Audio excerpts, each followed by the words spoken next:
रामकृष्ण हरी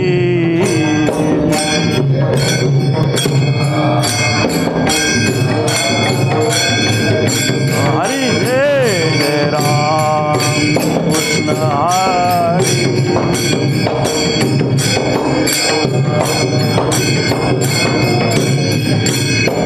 जय जय राम कृष्ण हरी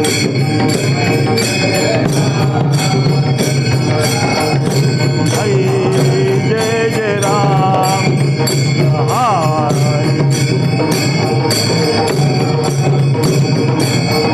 हरि जय जय राम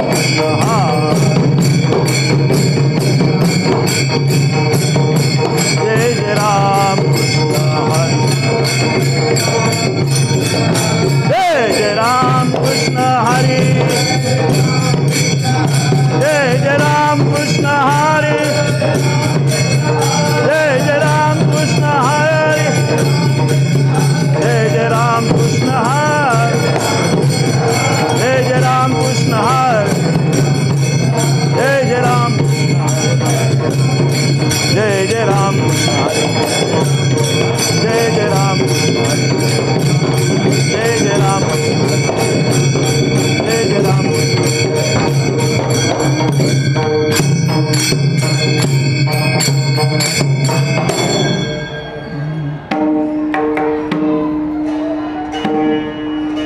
रूप पाहता लोचनी सुख झाले ओ साधनी सुख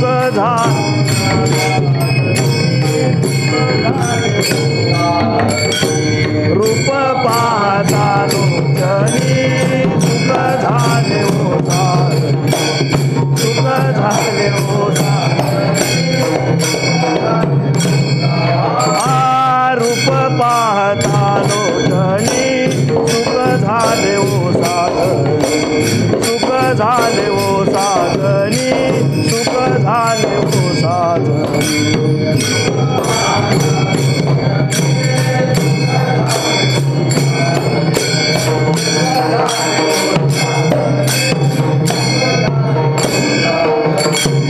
तो विठ्ठल बरवा तो विठ्ठल बरवा तो विठ्ठल बरवा तो माधव बरवा तो माधव बरवा तो विठ्ठल बरवा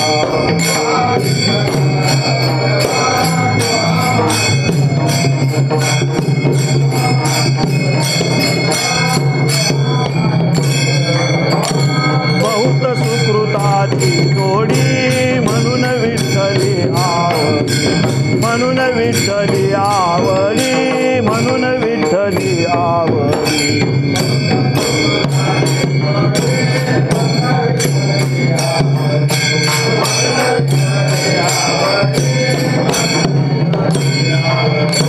तो विठ्ठल बरवा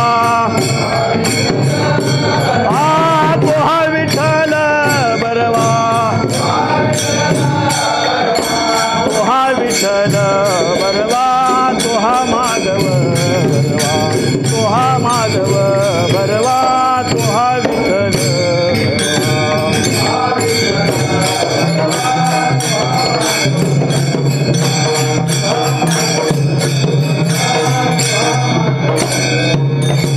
सर्व सुखाचे आदर बाप रखमा देवीवर बाप रखमा देवीवर बाप रखमा देवीवर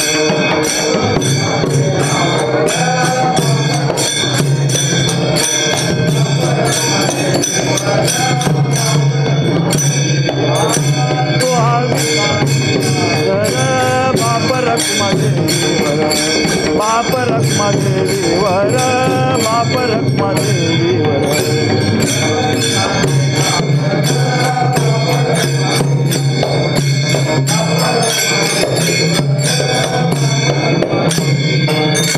तो विठ्ठल बरवा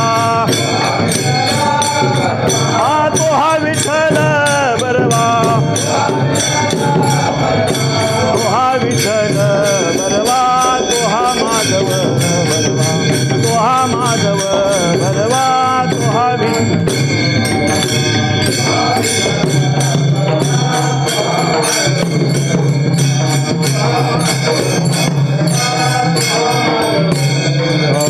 जय जय राम जय जय राम कृष्ण हरि जय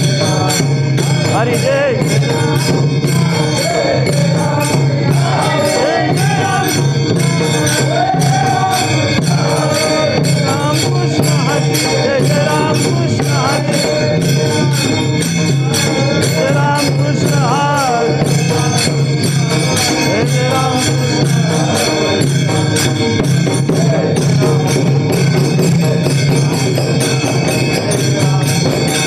जय राम कृष्ण हरि जय जय राम जय राम कृष्ण हरि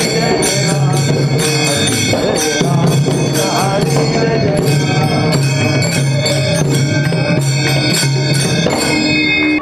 नाम घेता उठा उठी नाम घेता उठा उठी होय संसाराची तुटी होय संसाराची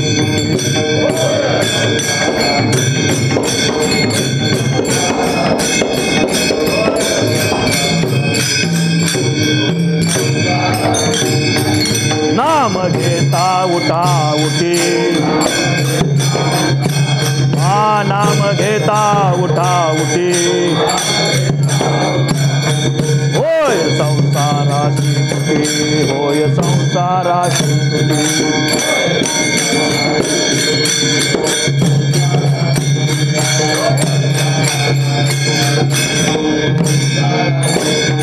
ऐसा लाभ बांधा घाटी ऐसा लाभ बांधा घाटी विठ्ठल पायी पडे मिटे विठ्ठल पायी पडे मिटे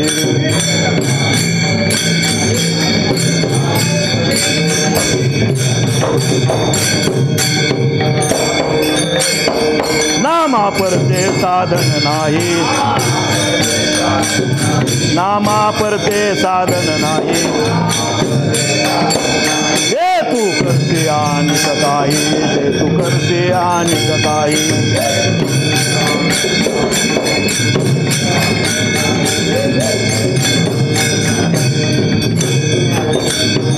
ऐसा लाभ बांधा घाटी ऐसा लाभ बांधा घाटी विठ्ठल पायी पडे मिटे विठ्ठल पायी पडे मिटे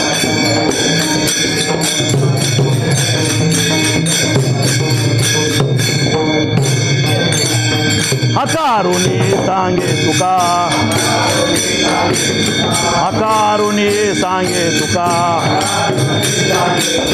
नाम घेता राहू नका नाम घेता राहू नका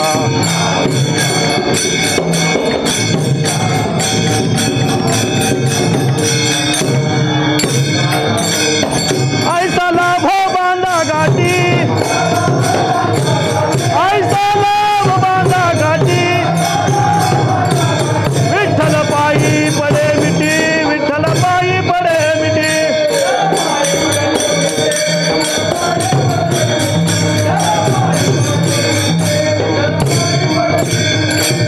तो पार कुमार तो पार कुमार तो पार कुमार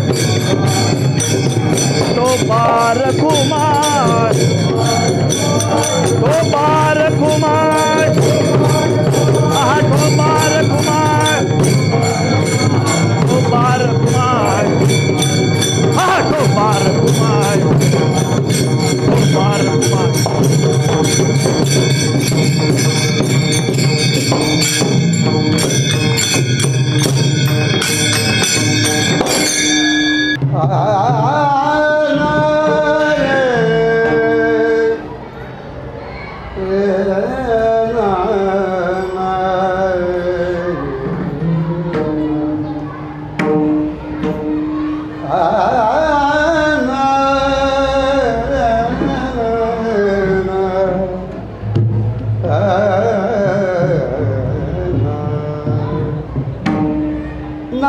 घेता उठाऊ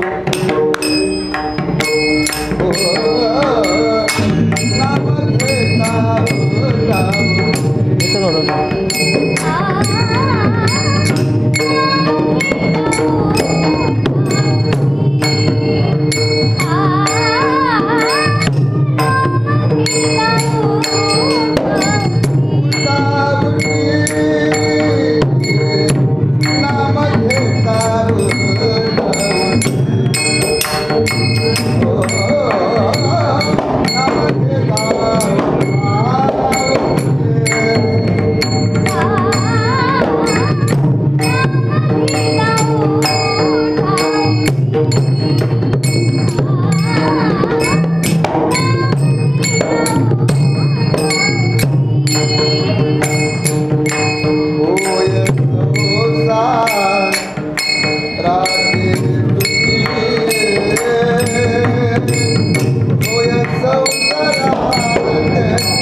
ऐसा लाभ बांधा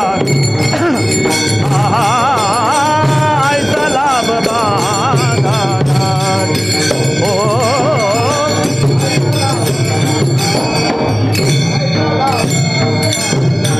भला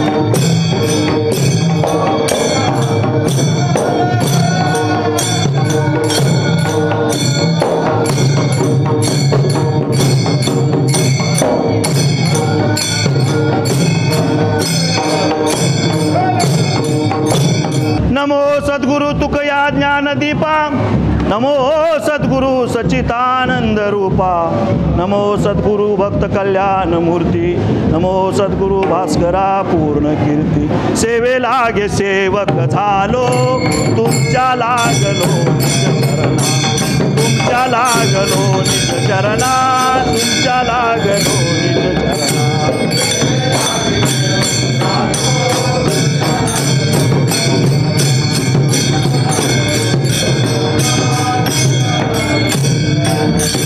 सेवे लागे सेवक झालो तुमच्या लागलो निज चरणा तुमच्या लागलो निज चरणा तुमच्या लागलो निज चरणा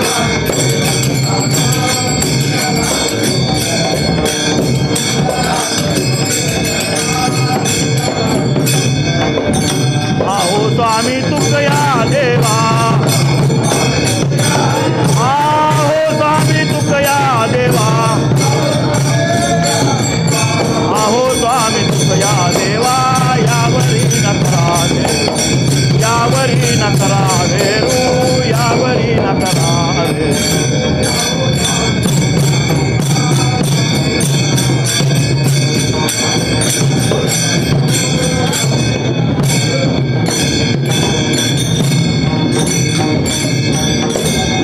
सेवे लागे सेवक झालो तुमच्या लागलो निज चरणा अहो स्वामी तुक्या देवा यावरी ना करा आवेरो काय माझी वाणी मानेल या संताशी काय माझी वाणी मानेल या संताशी रंजू चित्ताशी आपुलिया माझी वाणी तुझे वर्णी गुणनामध्ये अशी काही प्रेम कळा मस्तक हे पायावरी या वारकरी संतांच्या नाम घेता उठा उठी होय संसाराशी तुटी ऐसा लाभ बांधा घाटी विठ्ठल पायी पडे मिठी नामा परते साधन नाही जे तू करशी अनेक काही ऐसा लाभ बांधा घाटी विठ्ठल पायी पडे मिठी हकारुनी सांगे तुका हकारुनी सांगे तुका नाम घेता राहू नका ऐसा लाभ बांधा घाटी विठ्ठल पायी पडे मिठी विठाला विठाला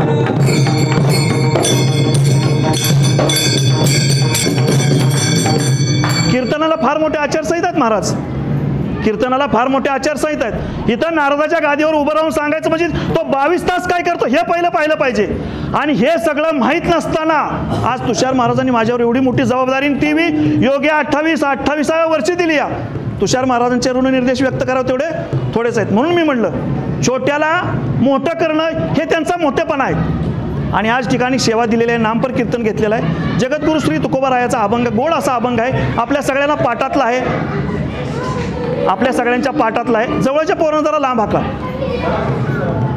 जरी कीर्तनकार नवीन असलो तरी कीर्तन तुम्हाला नवीन वाटणार नाही विठाला विठाला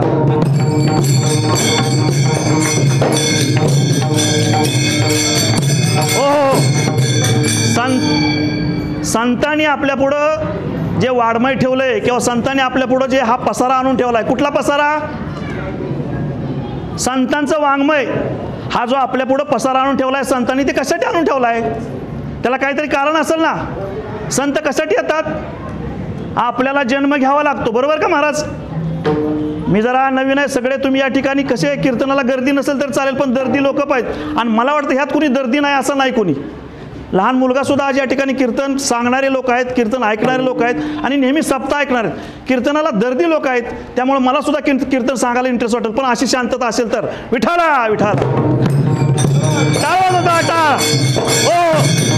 ऐका, जगद्गुरु श्री तुकोबाराय यांनी आपल्यासमोर हे वाङ्मय ठेवलंय. काय वाङ्मय ठेवलंय बघा? संतांचे विचार, संतांचं वागणं, संतांचं बोलणं आपल्या सर्वसामान्य माणसासारखं नाही बाबा. संतांचं बोलणं, संतांचे विचार, संतांचे आचार आपल्यासारखं नाही. आपल्यात आणि त्यांच्यात फार मोठा फरक आहे. कसा फरक आहे बघा?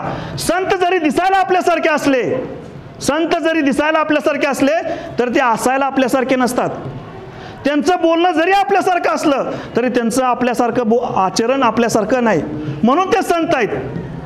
संतात आपल्यात फार मोठा फरक आहे महाराज. संतांना प्रकृतीवरनं संत म्हणावं का कृतीवरनं संत म्हणावं? प्रकृतीवरनं का कृतीवरनं? संतांची कृती आहेत. काय कृती करून ठेवली माझ्या माऊलीने, काय कृती करून ठेवली माझ्या तुकोबारायांनी? ऐका, हे आपल्या जगापुढं जे वाङ्मय ठेवलंय ना मांडून, ते संतांचं वाङ्मय आहे. संतांचं वाङ्मय किती फार मोठे विचार आहेत. अहो, संतांना जन्म घ्यावा लागत नाही. जन्म तुम्हा आम्हाला घ्यावा लागतोय. जन्म तुम्हा आम्हाला घ्यावा लागतोय. संत आपल्या उद्धारासाठी येतात. येतात ना? संत आपल्या उद्धारासाठी येतात ना. संतांचं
टाकून देतो पटकन.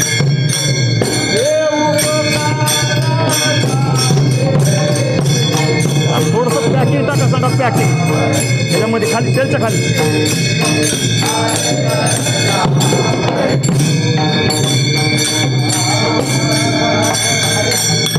येथे उपकारासाठी आले गिरिजा. उपकारासाठी संत येतात. अपकारावर पण उपकार करतात आणि उपकारावर पण संतांचे उपकार आहेत महाराज. मला अपेक्षित होतं पण त्यांनी प्रमाण चांगलं दिलं. कारण का आता इथे सगळे प्रमाण सांगणारे लोक आहेत. प्रमाण सांगा, प्रमाणाला काही हरकत नाही. कारण प्रमाणात तर थोडं कीर्तन चालेल, ठीक आहे चला. मला अपेक्षित काय होतं? उद्धाराया जन जड जीवा. आपल्या उद्धारासाठी संत लोक येतात. संतांचा अवतार हा 6 गुणासाठी आहे महाराज, 6 गुण. आणि देवाचा अवतार 3 गुणासाठी आहे. देव अवतारतो ना फक्त 3 गुणासाठी. देवाची 3 कारणं आहेत. आपल्याला अवतार घेण्यासाठी देवाची भूतलावर 3 कारणं आहेत. आता जरा मला कुठंतरी बरं वाटायला लागले. विठाला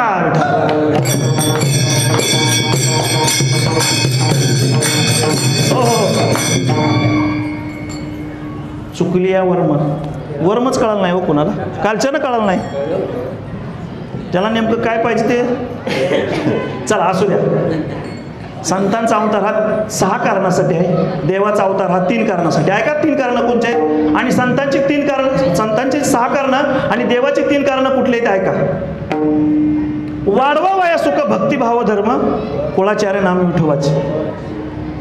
संत आपल्याला आपला उद्धार तर करतातच. तुम्ही संत माये बाप कृपावंत. अवतार तुम्हा धराया कारण उद्धराया जन जड जीवा. उद्धराया जन जड जीवा.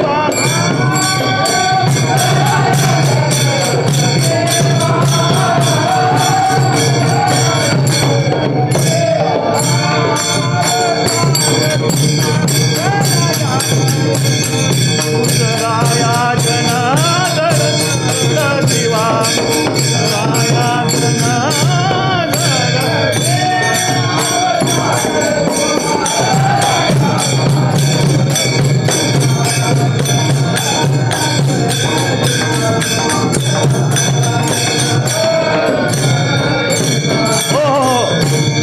संत आपला उद्धार करण्यासाठी जन्माला येतात. 6 कारणं बघा. आपला उद्धार तर होतोच, आपलं सुख सुद्धा होतं. आपल्याला सुख जर कुठं भेटत असेल तर फक्त संताजवळ भेटतं बरं का महाराज.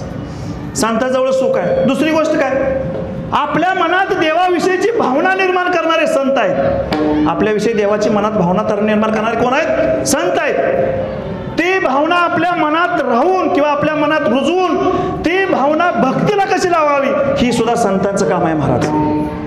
आणि शेवटचं आणि 5वं काय, आपल्या कुळाचा आणि धर्माचा, आपल्या कुळाचा तर उद्धार होतोच, पण आपला धर्म सुद्धा जागा ठेवायचं काम संत करतात महाराज. विठ्ठला हो. आता देवाचे अवतार बघा. देवाचा अवतार कशासाठी? 3 कारणासाठी. पहिला अवतार काय, भक्ता लागे राखी पायापाशी आणि दुर्जनाशी संवारी. देव काय करतो, जे त्याचे भक्त आहेत हितून जे भक्ती करतात, मनापासून भक्ती करतात, त्याला आपल्या पायाजवळ जागा देतो.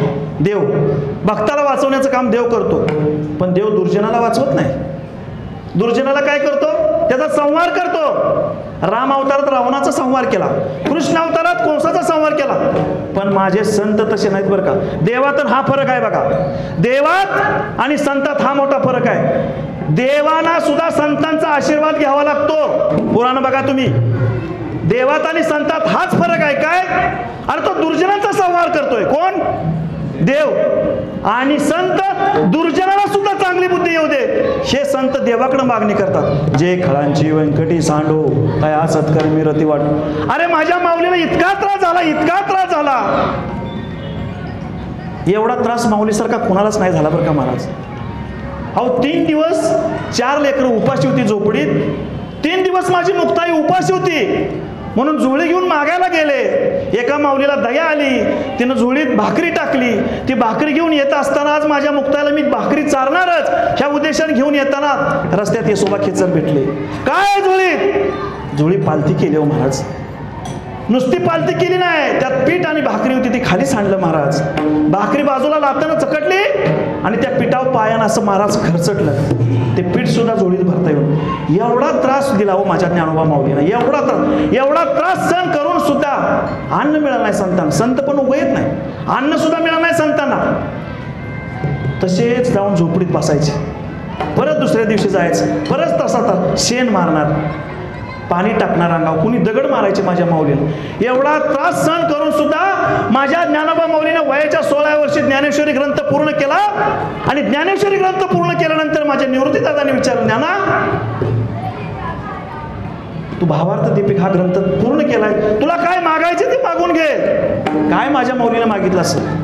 दादा माझ्यासाठी काही नको, माझ्यासाठी काहीच नको म्हणून अध्यायात 18वा अध्यायात माझ्या माऊलीने सांगितलं, ज्यांनी मला छळ केला, ज्यांनी मला त्रास दिला, त्या दुर्जनाचा दुर्जनपणा जाऊ दे रे.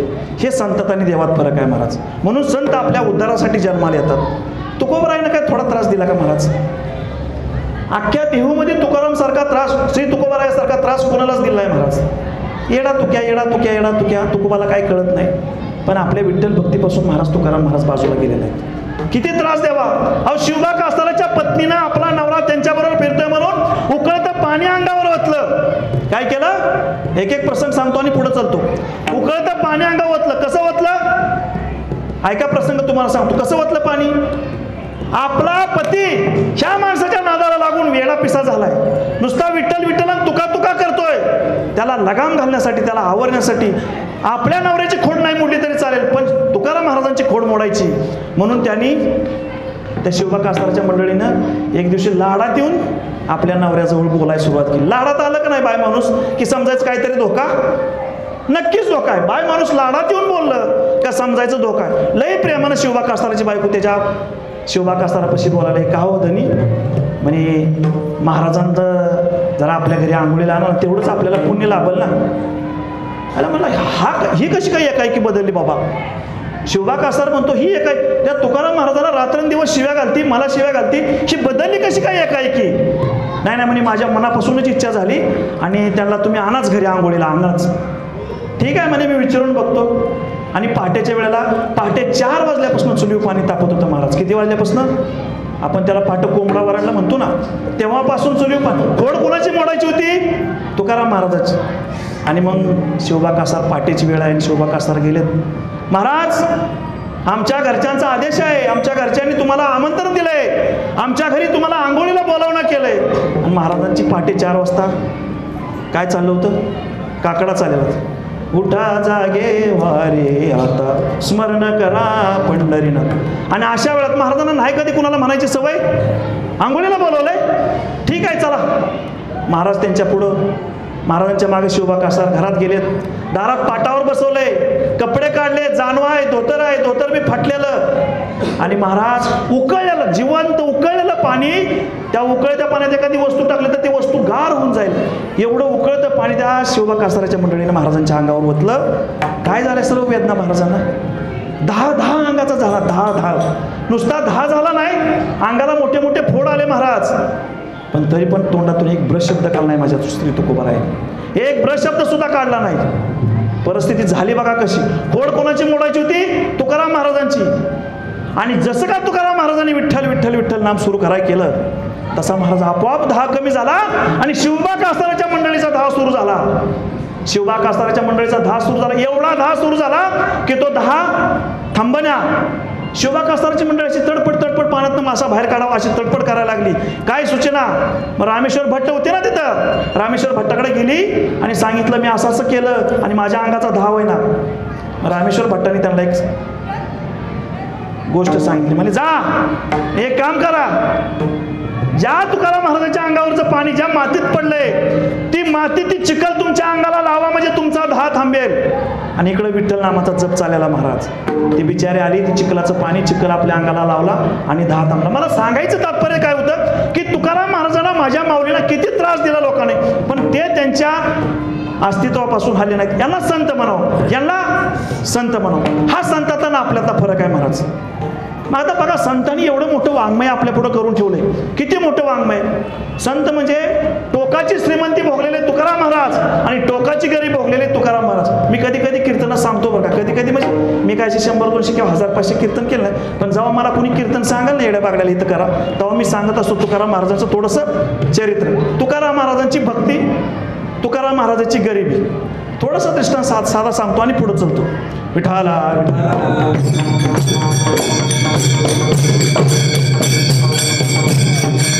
हो. तुकाराम महाराजांची पत्नी जिजाऊ माता ह्या पुण्याच्या आबाजी गुळव्यांच्या कन्या होत्या. कुणाच्या कन्या होत्या? आबाजी गुळव्यांच्या.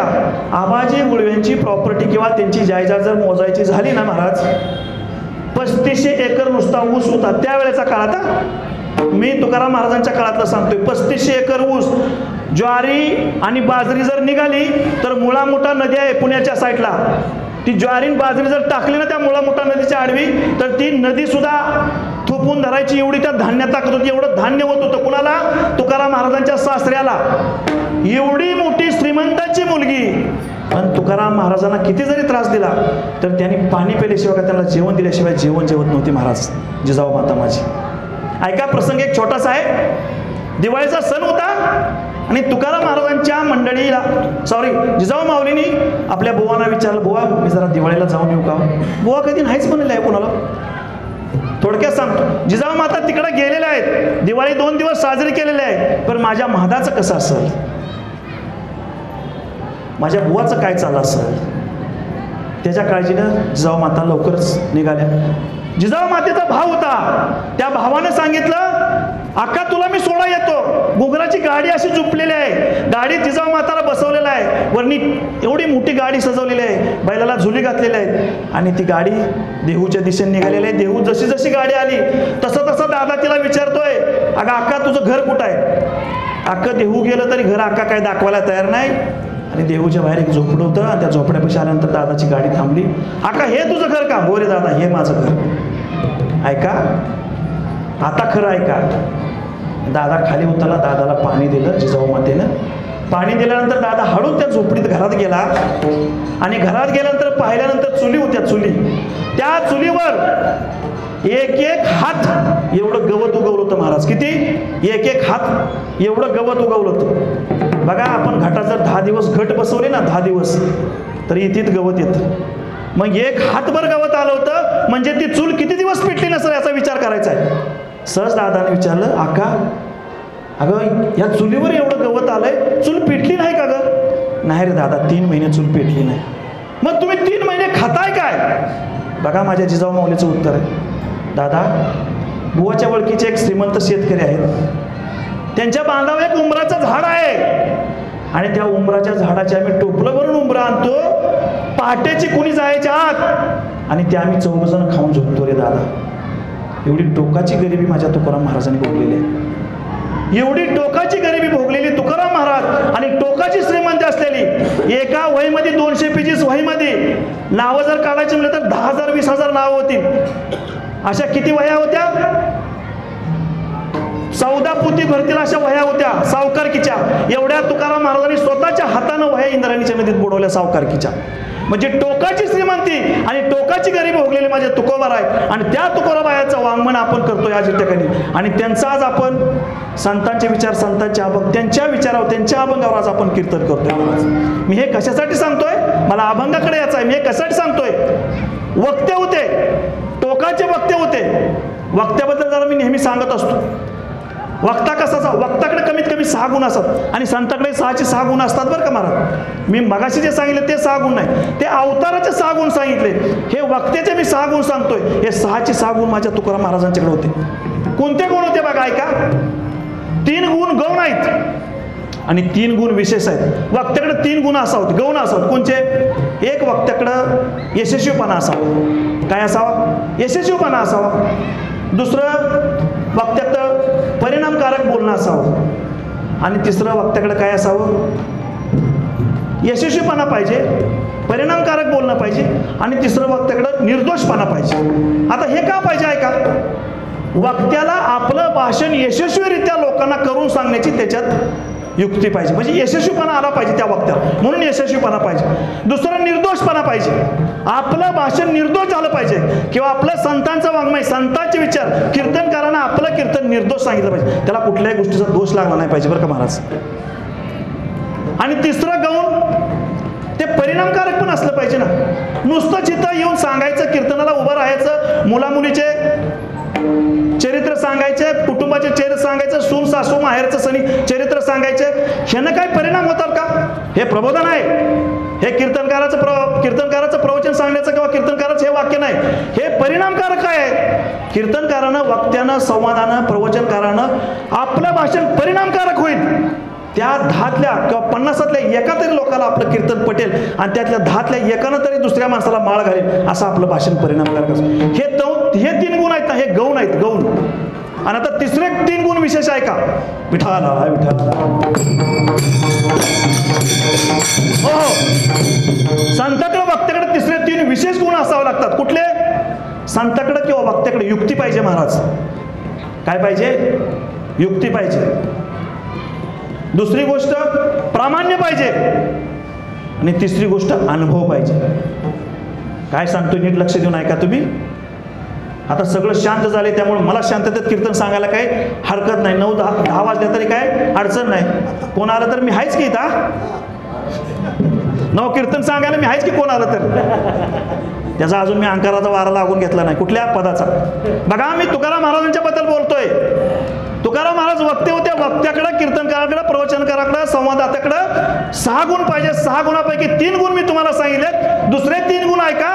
त्याच्याकडे युक्ती पाहिजे, त्याच्याकडे प्रामाण्य पाहिजे आणि त्याच्याकडे अनुभव पाहिजे. युक्ती कशासाठी पाहिजे ऐका. आपली गोष्ट, कुठलीही गोष्ट आपण सांगतो, कुणी व्यवहारातलं उदाहरण घ्या, संताचाच असा असावा काय नाही, व्यवहारातलं उदाहरण, ती आपल्याला युक्तीनं पटवून देता आलं पाहिजे महाराज. बघा कीर्तनाचं तुम्ही ऐकता, एखाद्या सहसदग्रस्ताने एका संताला विचारलं किंवा कीर्तनकार महाराजांना विचारलं, का हो महाराज म्हणे संकट चतुर्थी आणि एकादशी जर एका दिवशी आलं तर काय करायचं? अरे बाबा येत नाही ना बाबा संकट चतुर्थी एकादशी. नाही नाही मला पण माहित आहे म्हणे येत नाही, पण जर आलं तर काय खायचं फराळाला. अरे माझ्या राजा संकट चतुर्थी आणि एकादश कधीच येत नाही रे. अहो महाराज म्हणला मला पण माहित आहे येत नाही हो, पण जर आली तर काय करायचं. महाराज मोठं कोड्यातच पडलं. अरे बाबा तुला येत नाही येत नाही येत नाही म्हणून मी सांगतोय, तरी तू मला म्हणतोयस की जर आली तर. अहो महाराज म्हणला मला पण माहित नाही येत नाही, पण जर आली तर. मग त्या महाराजांनी त्याला सांगितलं काय करायचं. लोण्याची भजी करायचे, तुपात तळायचे आणि खायचे. काय करायचं.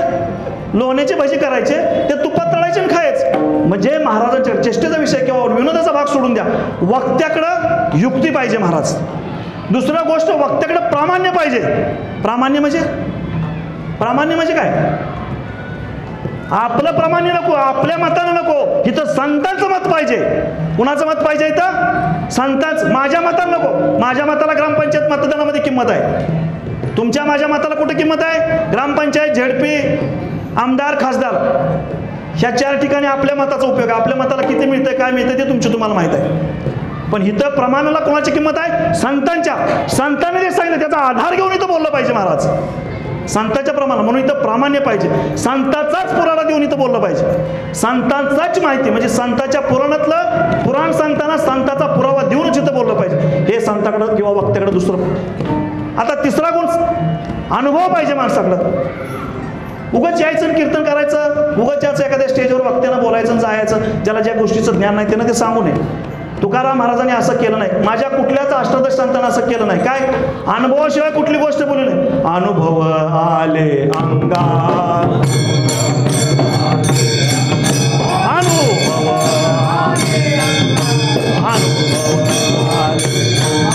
ते या जगात येत असे, या जगात येत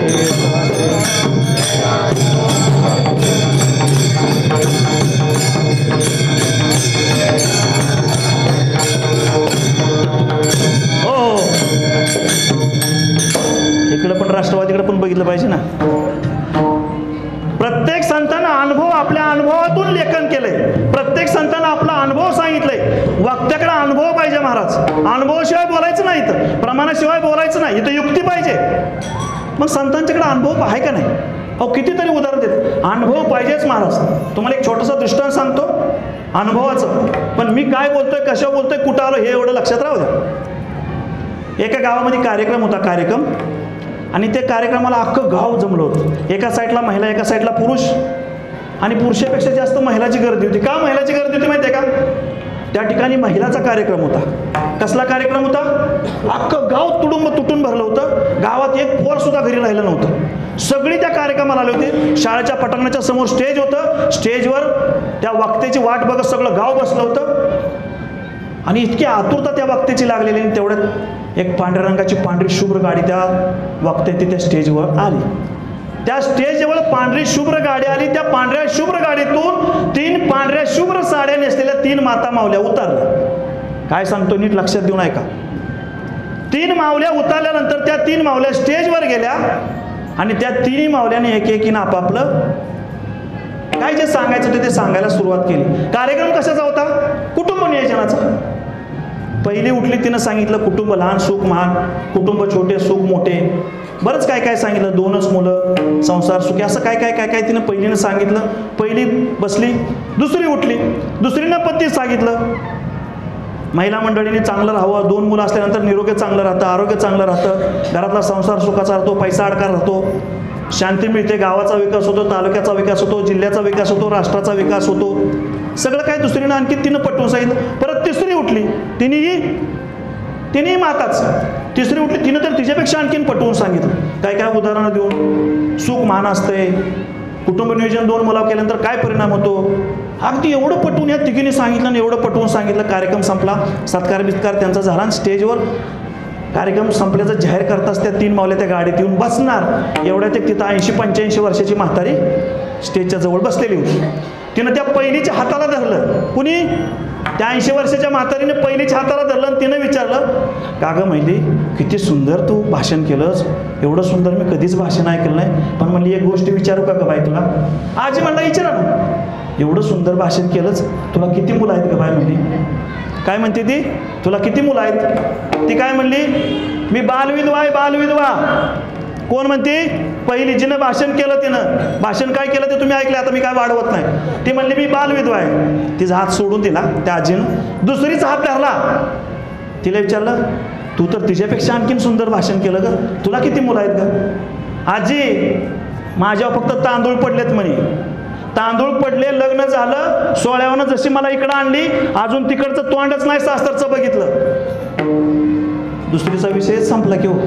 आता तिसरीचा हात धरला त्या आजीनं आणि तिसरीला विचारलं ह्या दोघीपेक्षा म्हणे तो कितीतरी भारी ग भाषण केलंच म्हणे या कुटुंब नियोजनाचं, मुलाचं, बाळाचं, संसाराचं. म्हणजे तुला किती मुलं आहेत? आजी तुम्हाला काय वाटतं का? म्हणजे काय झालं? अहो माझ्या चेहऱ्याकडे बघून वाटतंय का तुम्हाला माझं लगीन झालंय म्हणून? अहो अजून माझं लगीन व्हायचं आहे. माझा दृष्टांत संपला. दृष्टांत माझा, मी कशाबद्दल बोलतोय? अहो अनुभव काय? म्हणून वक्त्याकडे ह्या 3 गोष्टी असले, एक तुमच्याकडे युक्ती पाहिजे, एक तुमच्याकडे प्रामाण्य पाहिजे आणि एक तुमच्याकडे अनुभव पाहिजे. विठाला